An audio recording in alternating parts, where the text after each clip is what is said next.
કૃષ્ણ, જય માતાજી મિત્રો. આજે અમે જવાના છીએ અમારા ખેતરમાં બોરો ખાવા. કેટલો સમા ખેતર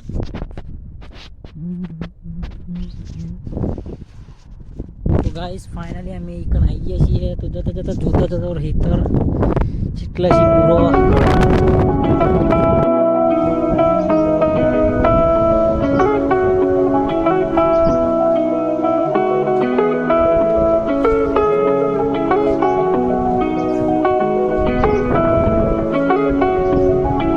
કંટાળ્યા હતા એટલે ફાઇનલી અમે આવીએ છીએ અમારા ખેતરમાં બોરો ખાવા. તો ભાઈ તમારે ખાવા હોય તો લાઈક કરો, સબસ્ક્રાઈબ કરો માય બ્લોગને. અને ગાઈઝ અમે જુઓ ખાલી ચોકણ આવીએ છીએ. અરે બાપરે, અમે ઘરેથી કંટાળે એટલે વૈકણ આવીએ ખેતરમાં બોરો ખાવા. મિત્રો તમે જોઈ શકો છો અમારા ખેતરમાં. તો ભાઈ ફાઇનલી અમે આવી જઈએ બોરો ખાવાના. અહીંથી થોડું ઘણું દૂર છે બોરો ખાવાનું, એટલે જવું પડે આગું બોરો સૂકને જોવા પડશે. પછી આવીએ આપણે પાછા યહી રાસ્તે છે મિત્રો. ફાઇનલી અમે બોયરો ખાવા આવીએ છીએ. તો જોઈએ આ બોયરી બોરો સૂક નહીં, પહેલાં ચેક કરી લે ભાઈ.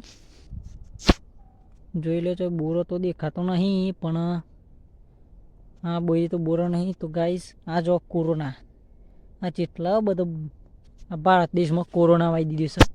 પછી મોદી કહે છે કોરોના આવ્યો તો લોકડાઉન કરવું પડશે. મારા કલેજા, कितने तेजस्वी लोग हैं हमारे पास, कितने शानदार विचार रखते हैं. ફાઇનલી ગાઈઝ અમે બોયરો ખાવા આવીએ છીએ. હોય તો બોયરો તો જુઓ ખાલી ભાઈ, ચની બોયરો બ્લેક એન્ડ પીરો શું તો જોઈ શકો છો. અમે ખાઈએ.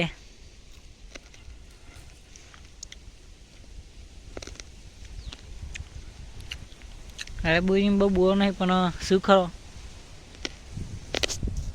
તો ભાઈ ફાઇનલ બોરો ખાવા આવીએ છીએ. ખેતરમાં એકલા નવરા હતા એટલે અને જો ખાલી બોયરો છું ને.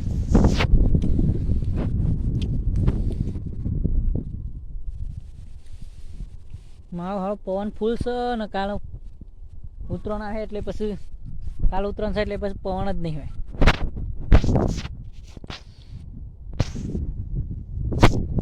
તો ભાઈ ચાલો લવ કરવો હોય નહીં, એક વીઘો ઘઉં કરવા હારા. જો ખાલી આ ઘઉં અમારા લવ કર્યો તો સોના મળે ગોદડીને હોઈ જજો. લવ કરો ને તે વીઘો ઘઉં કરો તે રોટલે ખાવા થાય, ન કઈ રોડ ખાવા નહીં આવે.